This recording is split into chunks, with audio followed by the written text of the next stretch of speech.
Okay, welcome back to the continuation of this voyage. We got cut off. So if you're catching this part of the video, make sure you go back and catch part one. This would be part two. We're going to pick up where we were clarifying the seventh house.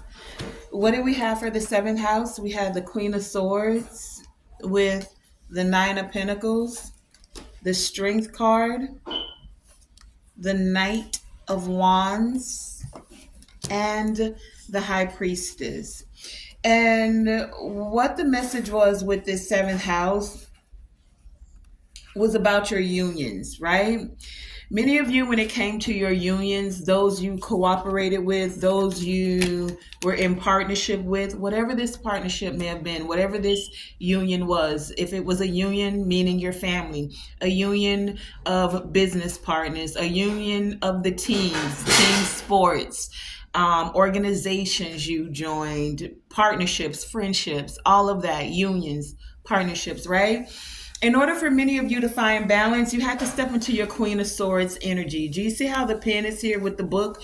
You decided that whatever was written or the story that was being told, that you didn't have to accept that narrative.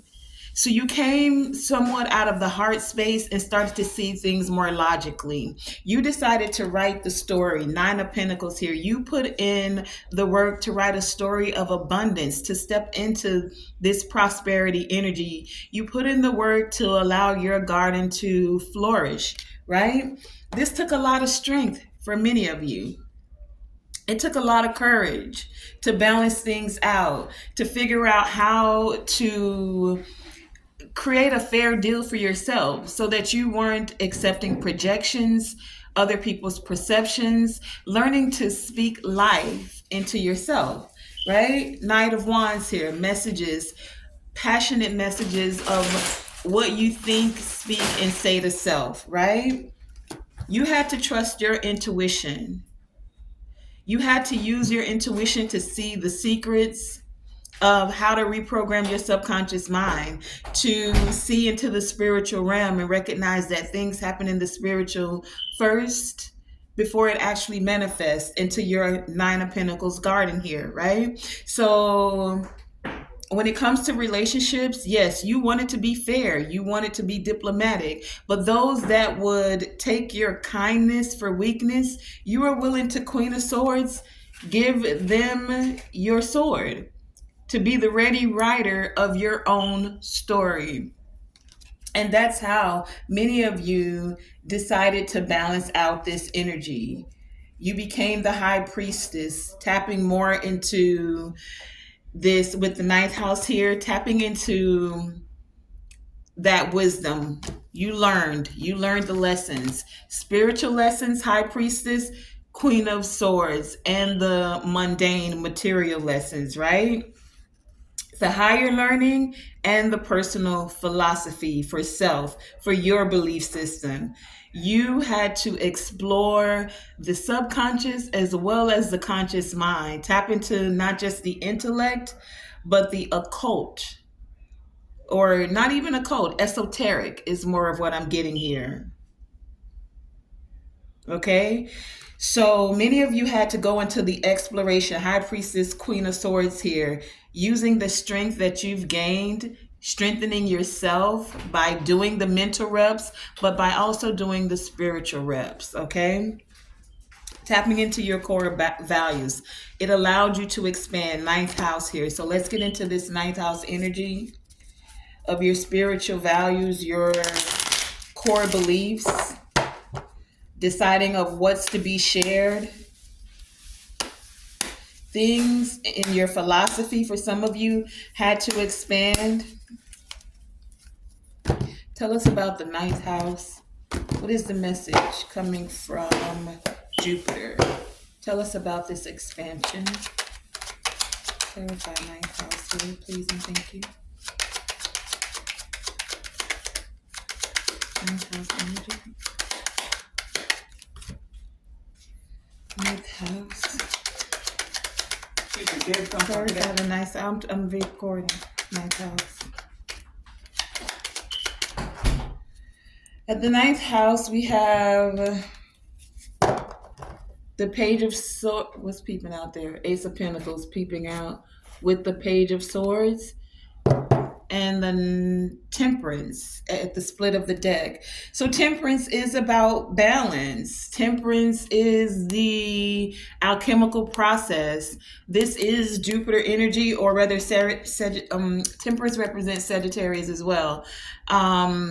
Your spiritual values, right? Ninth house, your spiritual values, the things you're learning, balancing out the esoteric with the intellect, the higher learning with your personal beliefs, right? What actually came out? We have the Ten of Swords with the Ten of Swords with the Queen of Cups. I'm a little wanting to get the video done because I don't like it when it kind of cuts off in the middle of it and then we got to pick up. I can't always slice it together. So that's neither here nor there. Either way, Ten of Swords, Queen of Cups. So you've learned that although your personal belief, Ten of Swords, or other people's personal beliefs may clash with yours, may cause chaos, you still have to love yourself. You still have to tap into your core spiritual beliefs and still be able to have compassion. Showing compassion for others sometimes is with this Queen of Swords here that was in the clarifying the seventh house, cutting them off. Why? So that they can go through the process of learning their own lessons. You had to go through the process so that you could reach the Nine of Pentacles, so that you could grow and expand and evolve. Sometimes, ninth house, this is what many of you are learning, that if you're, so this is like, take the example of a child with a mother, right? We always want to love our children, and when they're small, you do your best to never see them hurt. You would rather, for my mother and father, good parents, right? Those who really care for their children, when they're small, you tend to not want to see them go through anything. You would rather go through the pain, take the sickness sometimes, versus having your small child be ill in any way, shape, or form, right? But we also know as they mature that some things they have to learn on their own. You can't do everything for them. You would want them to get the A in the class, but if you do their math homework for them, how are they learning what the steps are to get the solution? So this is what this is. Sometimes what many of you are learning esoterically, that sometimes you do have to cut cords, cut people off, allow them to go through the process. If they were willing to see your kindness as weakness, stabbing you in the back, right? Wanting to take advantage, wanting to use it for their own benefit, regardless of whether you received any portion of it or not. And this could be on any level. This could be in family. This could be in business. This could be even spiritually. Those that see that you have gifts recognize that sometimes when I just heard baby in Christ, but baby even to the spiritual realm and esoteric knowledge, when you're just becoming more aware of yourself, when you're coming into the remembrance of who you are, sometimes you're not aware of your power and the things that you are capable of when it comes to spirituality, right? There are those who will see certain things in the astral plane that will learn about certain things about you and decide to use your gifts, your power to benefit them, regardless if it drains you or if it doesn't benefit you in any way, shape, or form. Even if there's no reciprocity, it's just like, oh, well, that's a part of the game. You should have learned, right? That's the energy of taking kindness for weakness. Many of you are learning now what is to be shared and what is not. And those that come in Ten of Swords energy, you're not showing them your cup. You're not pouring out of your cup. You're not even letting them in your energetic field to even know what the water's emotion even feels like. You're not giving them care or compassion. You're leaving them by the wayside to figure it out. Why? Because when you go through the process or you receive that same energy, you'll recognize what it is and maybe not produce that, right? We're all producing something. Whatever your energy is being used on, you're producing some type of fruit from it. Whatever seeds you're planting, that's the energy that it's going to show to you, right? So if you're constantly in Ten of Swords energy, giving people the Ten of Swords, once you don't have a shield of love, of care, and compassion, then you receive that same Ten of Swords energy back to you. That's what many of you had to go through the long range process of learning. And now you're thinking more clearly. You're now able to allow those who want to be in partnership, seventh house with you, to recognize and for some of you to earn their place, right? Saturn, Capricorn energy here. Let's find out, what is Capricorn saying? What is behind this Temperance? The Queen of Swords again. And we just had the Queen of Swords over here clarifying the ninth house. You're letting, and for some of you, they're watching you overcome these Ten of Swords, watching you so that they can learn in the process, right? Watching you take the risk to go forward and heal. Let's clarify this Capricorn energy. Oh, Capricorn wants to be last. Okay, I heard 11th house.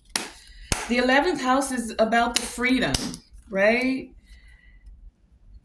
It's the group associations we're with, but the 11th house, the house of companions, right? 7th house is house of partnerships. 11th house is house of companions. It's group work. The 11th house is like traditionally ruled by Saturn, but in the more modern times, it's ruled by Uranus. So Uranus is the planet that's like the planet of rebellion. Okay, it's the being innovative, innovation. Saturn is the, I don't want to say just restriction, but it's about like being practical. Have you learned the lessons? Have you tapped into what professionally are achievements? Have you tapped into what are spiritual achievements for you? Are you now ready to step up to this group work, to this community, to this being inventive in a way that it may be unusual or strange or different? It's your own unique, free form way of doing things. Are you ready for that? Yes, you're in a group, but you're still your own unique individual, and allow your own unique energy to come into the group and still flourish. Just because you're a part of a group doesn't mean you have to have a group mentality. Yes, it means teamwork, but not in a way where you diminish yourself. You get that? That's what this is asking you. Let's find out about the 11th house. That's how you invest, right? Not losing yourself. Tell us about this 11th house energy and these associations. Tell us about, some of you, it's about, this is like future energy for some of you. Clarify 11th house.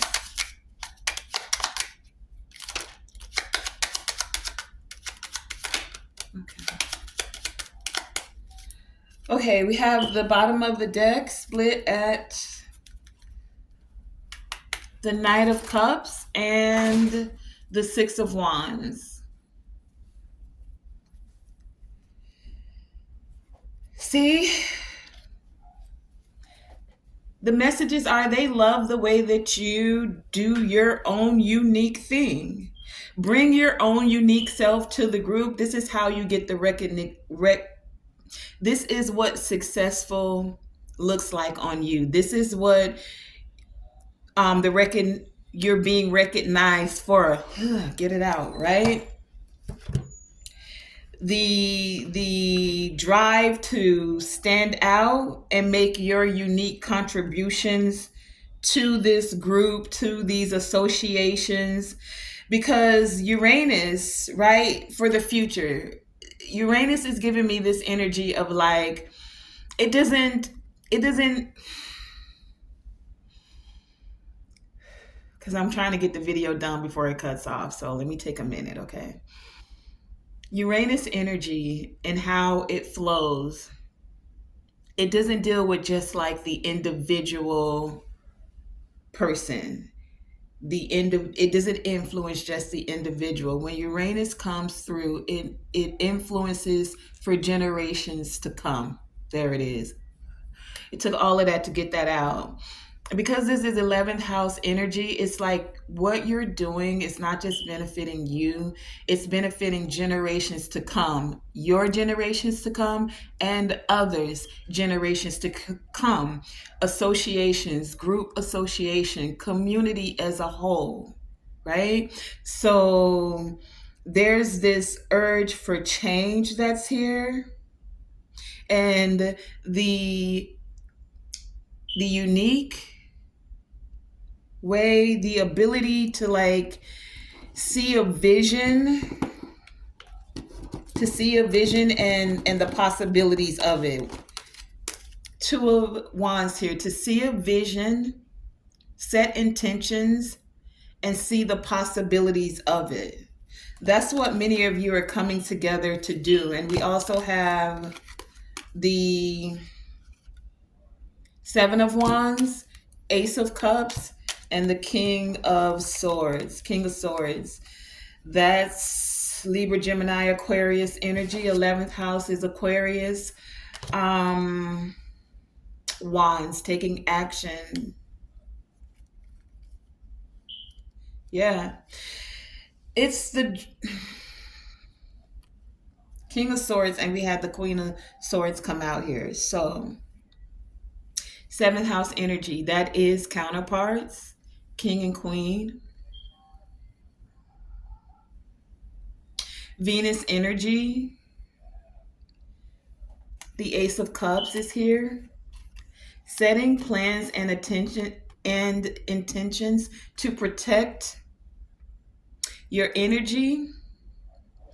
Seeing things clearly by not being clouded by love, but also not being so bitter you're not willing to engage in a loving vibration. King of Swords, if there's any king that's like a rebel of the tarot, the King of Swords would be the energy of rebellion. That's that Uranus energy. But in this instance, with the 11th house here, this is like rebelling in a way to like have a new way of allowing love to flow within the group and standing your ground on that. 7 of Wands here. You're looking at a new, innovative, creative way to move forward with plans to have a free-flowing, new kind of way that you're willing to stand behind to allow love. And it's love because, one, it's Venus. It's love because it's the Ace of Cups, right? And remember, love is not just that romantic love we think of. You love your family, right? So that's family love. You love your friends, if you truly call them friends, the ones that got your back, the ones whose back you have, right? So this is like that rebellion to stand behind what it is you're setting in motion. And because many of you are willing to do that, this is what you're being recognized for. Like, many in the group love that you speak the truth, that you're willing to stand behind what it is you believe in, stand behind and make your own unique contributions to the group, is what I'm getting here. Yeah, Four of Wands, it brings stability, makes this place, this group feel like a home. Everyone has a part to play and no one is like envious of another person's own unique abilities, skills, talents, what they bring to the group. Even though it may be a slow process, it still is methodically being done, right? Practically being done. Ace of Swords, Ace of Pentacles after that, to bring forth this new energy. Okay. So let's see, last one, Capricorn here. What is the message from this Capricorn energy?